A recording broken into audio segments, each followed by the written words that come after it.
ಶಾಲೆಯ ದೇವಾಲಯ, ವಿದ್ಯಾರ್ಥಿನಿಯರು ದೇವರು, ಶಿಕ್ಷಕಿಯರು ಅರ್ಚಕರು ಅಂತ ಶಿವಶಂಕರ ಮಠದ ಶಿವಶಂಕರೇಶ್ವರ ಸ್ವಾಮೀಜಿಯವರು ಹೇಳಿದ್ರು. ಸೇಡಂ ತಾಲೂಕಿನ ರಂಜೋಳ ಪ್ರೌಢಶಾಲೆಯಲ್ಲಿ ಜಯ ಕರ್ನಾಟಕ ವೇದಿಕೆ ತಾಲೂಕಾ ಘಟಕದ ವತಿಯಿಂದ ಹಮ್ಮಿಕೊಂಡ ಕನ್ನಡ ಜಾಗೃತಿ ಹಾಗೂ ಸಸಿ ನೆಡುವ ಕಾರ್ಯಕ್ರಮದಲ್ಲಿ ದಿವ್ಯ ಸಾನ್ನಿಧ್ಯ ವಹಿಸಿ ಆಶೀರ್ವಚನದಲ್ಲಿ ಮಾತನಾಡಿ, ದೇವಸ್ಥಾನದಲ್ಲಿ ಪೂಜಾರಿಗಳು ಬಂದಂತಹ ಭಕ್ತರಿಗೆ ಆಶೀರ್ವಾದ ಮಾಡ್ತಾರೆ. ಆದರೆ ಪ್ರತಿಯೊಂದು ಶಾಲೆಯಲ್ಲಿ ಶಿಕ್ಷಕಿಯರು ಮಕ್ಕಳಿಗೆ ತಿದ್ದಿ ತೀಡಿ ಇಂದಿನ ಮಕ್ಕಳು ಮುಂದಿನ ಪ್ರಜೆಗಳಾಗ್ಲಿ ಅಂತ ಬೋಧನೆ ಮಾಡ್ತಾರೆ. ಜಯ ಕರ್ನಾಟಕ ವೇದಿಕೆ ಜಿಲ್ಲಾ ಉಪಾಧ್ಯಕ್ಷ ವರದಸ್ವಾಮಿಯವರು ತಾಲೂಕಿನ 16 ಪ್ರೌಢಶಾಲೆಯಲ್ಲಿ ಸಸಿ ನೆಡುವುದರ ಮೂಲಕ ಕನ್ನಡ ಜಾಗೃತಿ ಮೂಡಿಸುತ್ತಿದ್ದಾರೆ ಅಂತ ಶ್ಲಾಘನೆ ವ್ಯಕ್ತಪಡಿಸಿದ್ರು. ಇದೇ ವೇಳೆ ಸೇಡಂ ಪೊಲೀಸ್ ಠಾಣೆಯಲ್ಲಿ ದಕ್ಷ ಅಧಿಕಾರಿಯಾಗಿ ಸೇವೆ ಸಲ್ಲಿಸಿ ಕಾರ್ ಆಕ್ಸಿಡೆಂಟ್ ಅಪಘಾತದಲ್ಲಿ ಮರಣ ಹೊಂದಿದ್ದ ಪಂಚಾಕ್ಷರಿ ಸಾಲಿಮಠ್ ಅವರಿಗೆ 1 ನಿಮಿಷ ಮೌನಾಚರಣೆ ಮಾಡಲಾಯಿತು. ಈ ಸಂದರ್ಭದಲ್ಲಿ ಪ್ರೌಢಶಾಲೆಯ ಮುಖ್ಯ ಗುರುಗಳಾದ ಜಗದೇವಿ ಪಾಟೀಲ್, ಗ್ರಾಮ ಪಂಚಾಯಿತಿ ಅಧ್ಯಕ್ಷ ಕೃಷ್ಣಾರೆಡ್ಡಿ, ಬಿಆರ್ಸಿ ಶಂಕರಲಿಂಗಪ್ಪ ಗೌಡ, ರಾಮಚಂದ್ರ ಗುತ್ತೇದಾರ್, ಸಂಘಟನೆ ಮುಖಂಡ ಭಗವಂತ ಉಪ್ಪಾರ್, ಗ್ರಾಮ ಪಂಚಾಯಿತಿ ಮಾಜಿ ಅಧ್ಯಕ್ಷ ನಾರಾಯಣ ರೆಡ್ಡಿ ಶೇರಿಕಾರ್, ಎಸ್ಡಿಎಂಸಿ ಅಧ್ಯಕ್ಷರಾದ ವೆಂಕಟರೆಡ್ಡಿ ಬೂತ್ಪುರ್, ಅಶೋಕ್ ಮಡಿವಾಳ್ ಹಾಗೂ ಶಾಲೆಯ ಶಿಕ್ಷಕರು, ಶಿಕ್ಷಕಿಯರು, ವಿದ್ಯಾರ್ಥಿಗಳು ಹಾಜರಿದ್ದರು.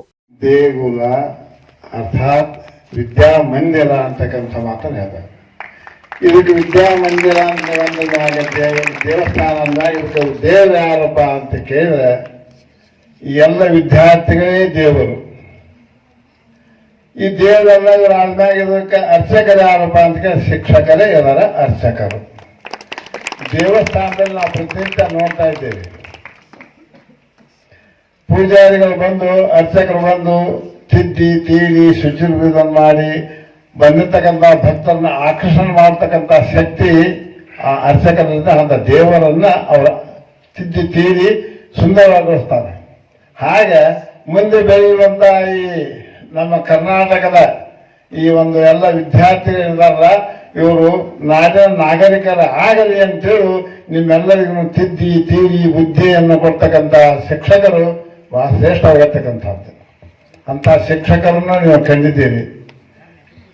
ಈಗ ಪರಿಸರ ಮಾಲಿನ್ಯ ಹಾಗೂ ಗಿಡವನ್ನು ಈ ಸಂದರ್ಭದಲ್ಲಿ ಗಿಡವನ್ನು ನೆಡುವ ಕಾರ್ಯಕ್ರಮ ಉದ್ದೇಶ ಏನು?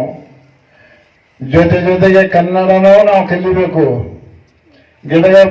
ಮರಗಳನ್ನು ಹಚ್ಚೋದ್ರಿಂದ ಅದು ನಮ್ಮಲ್ಲಿ ಇಲ್ಲಿರ್ತಕ್ಕಂಥ ಒಂದು ದುಷ್ಟವಾಗಿರ್ತಕ್ಕಂಥ ಹವೆಯನ್ನು ಸ್ವೀಕಾರ ಮಾಡಿ ಸೂಕ್ಷ್ಮವಾಗಿರ್ತಕ್ಕಂಥ ಪವಿತ್ರವಾಗಿರ್ತಕ್ಕಂಥ ಹವಾ ನಮಗೆ ಕೊಡ್ತಾರೆ, ಆಕ್ಸಿಜನ್. ಈ ಹಿಂದೆ ನಮಗೆ 80 ವರ್ಷದಿಂದ ಆಕ್ಸಿಜನ್ ಸಿಗಲ್ಲ ದವಾಖಾನೆ ಒಳಗೆ. ಆದ್ರೂ ಒಂದು ಗಿಡ ನಾವು ನೆಟ್ಟು ದೊಡ್ಡದು ಮಾಡಿದ್ವಿ ಅಂದ್ರೆ 1 ವರ್ಷಕ್ಕೆ 1 ಲಕ್ಷ ರೂಪಾಯಿ ಆಕ್ಸಿಜನ್ ಕೊಡ್ತಾ ಇದೆ ಅದು ಗಿಡ. ಇದು ಒಳ್ಳೆ ಈ ಕಾರ್ಯಕ್ರಮ. ಈ ಕನ್ನಡ, ಈ ಗಡಿನಾಡಿನಲ್ಲಿ ಕನ್ನಡ ಭಾಷಾ, ಕನ್ನಡವನ್ನು ನಾವು ಕಲಿಯುವುದು ಮನೆಯಲ್ಲಿ. ಇದು ಏನಾಗ್ಯದಪ್ಪ ಅಂತಂದ್ರೆ ಹಿಂದೆ ನಿಜಾಂ ಕಾಲ ಇದ್ದಿದ್ದಕ್ಕಾಗಿ ಮನೆಯಲ್ಲಿ ಎಲ್ಲ ವ್ಯವಹಾರಗಳು ತೆಲುಗಿನಲ್ಲಿ ನಡೆದಿದೆ ಅಂತಕ್ಕಂಥ ಭಾಷೆ ನಮಗಾಗ್ತಾ ಇದೆ. ಈ ಮುಂದೆ ನಾವೆಲ್ಲ ಪ್ರಯತ್ನದಿಂದ ಮನೆಯಲ್ಲಿ ಮಾತನಾಡುವುದು, ಶಾಲೆಯಲ್ಲಿ ಮಾತನಾಡುವುದು, ಬರೆಯುವುದು, ಓದುವುದು ಕನ್ನಡದಲ್ಲಿ ನಾವು ಮಾಡಿದ್ದಾದ್ರೆ ನಮ್ಮ ಕನ್ನಡ ಉಳಿತದೆ, ಬೆಳೀತದೆ. ನಾವು ಕನ್ನಡ ಸಾಕ್ಷರತೆಯನ್ನು ನಾವು ಕಾಣ್ತೀವಿ ಅಂತಕ್ಕಂಥ ಮಾತನ್ನು ಹೇಳಬೇಕಾಗ್ತದೆ. ಶರಣಪ್ಪ ಎಳ್ಳಿ, SSV TV ನ್ಯೂಸ್, ಸೇಡಂ.